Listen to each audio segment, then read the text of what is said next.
السلام علیکم ورحمۃ اللہ وبرکاتہ۔ نئے سبق کے ساتھ ہم آپ کی خدمت میں حاضر ہیں۔ ہمارا یہ سفر قرآن مجید مکمل کرتے تک جاری رہے گا۔ امید ہے آپ ہمارے ساتھ ہی بنے رہیں گے۔ سب سے پہلے تو آپ اپنے قرآن مجید اگر کھولنا چاہیں تو قرآن مجید کھول لیں اور سورہ مزمل کی آیت نمبر 19 نکال لیں۔ اگر آپ کے پاس قرآن مجید قریب نہیں ہے تو آپ موبائل میں غور سے دیکھیں اور ہر لفظ پہ دھیان دیں۔ اعوذ باللہ من الشیطان الرجیم، بسم اللہ الرحمن الرحیم، ان هذه تذکرہ فمن شاء اتخذ الى ربہ سبیلا۔ اچھا، یہاں پہ نون ساکن کے بعد شین حروف اخفا میں سے آیا تو یہاں پہ اخفا بھی ہوگا اور کسی قدر غنہ بھی ہوگا۔ اتخذا میں خا کو پر پڑھنا ہے، الا کھڑی زبر کا دھیان رکھنا ہے، ربہ را کو ہم نے پر پڑھنا ہے کیونکہ را کے اوپر جب زبر ہو یا پیش ہو تو را پر پڑھی جاتی ہے اور ہا کے مخرج کا خاص دھیان رکھنا ہے۔ سبیلا وقف کی صورت میں دو زبر ایک الف بن جاتا ہے۔ ان ربک یعلم انک تقوم ادنا من ثلثی اللیل ونصفہ وثلثہ وطائفۃ من الذین معک واللہ یقدر اللیل والنہار علم ان لم تحصوه فتاب علیکم فاقرؤوا ما تیسر من القرآن۔ یہ آیت کافی لمبی ہے تو پہلے ہم یہاں تک پڑھتے ہیں پھر آگے چلیں گے۔ ان ربک نون کا غنہ ضرور ادا کرنا ہے، بعض کا تو غنہ ادا کرتے کرتے زبر کو بھی لمبا کر دیا جاتا ہے، یہ غلط بات ہے کیونکہ اس کا کیا مطلب ہے، انا ایسے پڑھ دیا جاتا ہے، ایسے پڑھنا ٹھیک نہیں ہے کیونکہ اس کے اوپر زبر ہے نہ کہ اس کے بعد الف ہے۔ تو ہم اسے کیسے پڑھیں گے، ان ربک را کو پر پڑھنا ہے لیکن نہ تو با کی زبر کو لمبا کرنا ہے اور نہ ہی کاف کی زبر کو لمبا کرنا ہے۔ بعض لوگ اس کو پڑھتے ہیں ربک، تو یہ غلط ہے، اس کو ہم کیسے پڑھیں گے، ربک یعلم میم پیش مو اتنا صحیح، لیکن یعلم نہیں پڑھنا، یعلم اگر آئین آپ کا بہت کلیئر نہیں نکلتا لیکن کسی حد تک آپ کو آئین کی آواز نکالنی ہے، ایسا نہ ہو کہ یہ آئین کے بجائے حمزہ محسوس ہو۔ انک نون کا غنہ ادا کرنا ہے اور کاف کو بڑی زبر کے ساتھ پڑھنا ہے نہ کہ کھڑی زبر کے ساتھ۔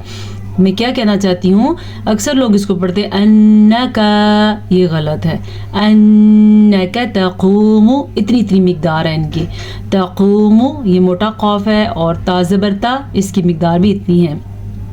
ادنا دال کا قلقلہ ادا کرنا ہے اور نون کے اوپر جو کھڑی زبر موجود ہے اس کا بھی خاص خیال رکھنا ہے۔ من ثلثی اللیل اکثر لوگ اس کو یا نہیں پڑھتے، پڑھ لیتے ثلث اللیل۔ اگر آپ یہ غلطی کرتے ہیں تو آپ بھی رک جائیں، ٹھہر جائیں، اپنی غلطی ٹھیک کریں۔ یہاں پہ اخفا اس طریقے سے آپ نے ادا کرنا ہے کہ کسی قدر آپ نے غنہ بھی ادا کرنا ہے۔ ثلثی اللیل، اچھا بعض لوگ یہ غلطی کرتے ہیں اور بعض کرتے ہیں ثلث اللیل، تو یہ بھی غلط ہے۔ سا پسو لام پشلو سولو سا زبسا سولوسا یا زیر لام جل سولوسا جل، اتنی مقدار ہے، ان کو اتنی ہی مقدار کے ساتھ پڑھنا ہے۔ سولوسا جل لیلی ونصفہ، ٹھیک ہے، لیلی ونصفہ سواد کو پر پڑھنا ہے، ہاں کے تلفظ کا خاص کیا رکھنا ہے اور اس کو لمبا بھی کرنا ہے کیونکہ یہ سیدھا پیش نہیں ہے، یہ الٹا پیش ہے۔ سیدھا پیش جو ہے وہ یہ ہے، اس کی مقدار لمبی نہیں ہوتی، اس کی مقدار لمبی ہوتی ہے۔ وثلثہ وثلثہ نہیں پڑھنا آپ نے، وثلثہ وطائفۃ من الذین، یہاں پہ جو مد آپ کو نظر آ رہی ہے اس کا خاص خیال رکھنا ہے، آپ نے اس کو لمبا کر کے پڑھنا ہے اور یہ جو طوا ہے اسے بھی پر پڑھنا ہے۔ وطائفۃ غنہ کرنا ہے، من الذین معک ٹھیک ہے، اس غنّے کا خاص خیال رکھنا ہے کیونکہ ادغام بالغنہ کا قاعدہ ہو رہا ہے یہاں پہ. واللہ، اللہ کا نام پر پڑھنا ہے. اللہ کے نام سے پہلے زبر آ جائے یا اللہ کے نام سے پہلے پیش آ جائے تو دونوں صورتوں میں اللہ کا نام پر پڑھتے ہیں. یہاں پہ ہمارے پاس مثال نظر آ رہی ہے. یہاں پہ دیکھیں واللہ، یہ اللہ کا نام ہم نے پر پڑھا ہے، جبکہ یہاں پہ دیکھیں وَأَقْرِضُ اللَّهُ، یہ اللہ کا نام بھی پر پڑھنا ہے کیونکہ اس سے پہلے حرف کے اوپر پیش ہے. البتہ یہ جو اللہ کا نام ہے یہاں پہ ایک زیر والا بھی، مجھے یہ اللہ کے نام سے پہلے زیر ہے تو یہ اللہ کا نام باریک پڑھا جائے گا. کیسے ہوگا باریک؟ فَضْلِ اللَّهِ، اس طریقے سے. ٹھیک ہے، آگے چلتے ہیں. اللہ کا نام ہم پر پڑھیں گے اور اس کے علاوہ یقدر اللیل، موٹا قاف ہے، را پیش لام رول، را کو پر پڑھنا ہے اور لام کے اوپر جو زبر ہے اس کو زیادہ لمبا نہیں کرنا. یقدر اللیل، اتنا سا. والنہار، یہ دیکھیں غنہ بھی ادا کرنا ہے اور را کو پر بھی پڑھنا ہے. علم ان لن تحصوه، یہاں پہ ادغام بلا غنہ کا قاعدہ ہو رہا ہے لیکن ساتھ ہی آگے اخفاء کا قاعدہ ہو رہا ہے. ادغام بلا غنہ جو ہے وہ نون ساکن اور تنوین کے بعد لام یا را آ جائے تو وہاں پہ غنہ کیے بغیر پڑھتے ہیں، اور جہاں پہ نون ساکن کے بعد حروف اخفاء میں سے کوئی حرف آ جائے تو وہاں پہ اخفاء کے ساتھ ساتھ غنہ بھی کرتے ہیں. اخفاء کیسے کرتے ہیں؟ یعنی کسی حد تک چھپاتے ہیں. اخفاء کا مطلب ہوتا ہے چھپانا. ٹھیک ہے، لن تحصوه، ٹھیک ہے، سوہ سواد کو پر پڑھنا ہے اور ہا کے تلفظ کا بھی خاص خیال رکھنا ہے. فتاب علیکم، فتاب، تا زبر الف تا، اسے لمبا کرنا ہے لیکن با زبر با، اس کو لمبا نہیں کرنا. اگر کوئی اس کو پڑھے گا فتابا تو معنی غلط ہو جائے گا. یہ اللہ کی ذات کی بات ہوتی ہے کہ وہ تم پہ اپنے رجوع فرمائے گا. اگر کوئی فتح با کر لے گا تو وہ دو تم پہ رجوع فرمائیں گے، جبکہ خدا اللہ تو ایک ہے، معبود ایک ہے. تو یہ ہوتا ہے کسی لفظ کو چینج کرنے کا نتیجہ.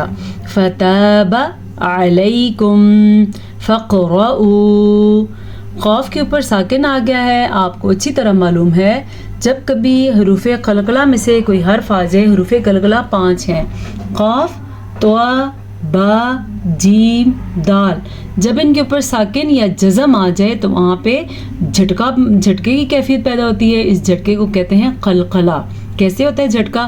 فقرؤوا، حمزہ پیش واو ساکن، او، واو مدہ ہے، اس کو ادا کرنا ہے. ما تیسر من القرآن، تیسر، را کو پر پڑھنا ہے اور من القرآن، قاف کو موٹا کر کے پڑھنا ہے. را ساکن ہے لیکن پہلے پیش ہے تو اس را کو بھی پر کر کے پڑھنا ہے. البتہ قرآن ایسے نہ پڑھ لینا آپ کیونکہ یہ حمزہ ہے، عین نہیں ہے. قرآن، جن لوگوں کی بعض غلطیاں ہوتی ہیں، کچھ ایسے لوگ ہوتے ہیں عین کو حمزہ پر آپ کی صورت سے نکال دیتے ہیں اور بعض ایسے ہوتے ہیں حمزہ کو عین پڑھ دیتے ہیں. تو اسی لیے میں دونوں طریقے سے بتاتی ہوں کہ آپ کے اندر جو غلطی ہے اس کو درست فرما لیں. یہ آیت کافی لمبی ہے اور تھوڑا سا سبق اس میں مشکل الفاظ بھی ہیں، تو میرے خیال سے اتنا سبق کافی ہے. اتنا سبق پڑھیں جو آپ آسانی سے پڑھیں اور بہترین پڑھیں. اور کل انشاءاللہ ہم باقی آدھی آیت کی تلاوت کریں گے اور اس میں اپنی موجود غلطیوں کو پوری طرح سے درست کرنے کی کوشش کریں گے. آپ سے اجازت چاہتے ہیں، انشاءاللہ آپ سے پھر ملاقات ہوگی. السلام علیکم ورحمۃ اللہ وبرکاتہ.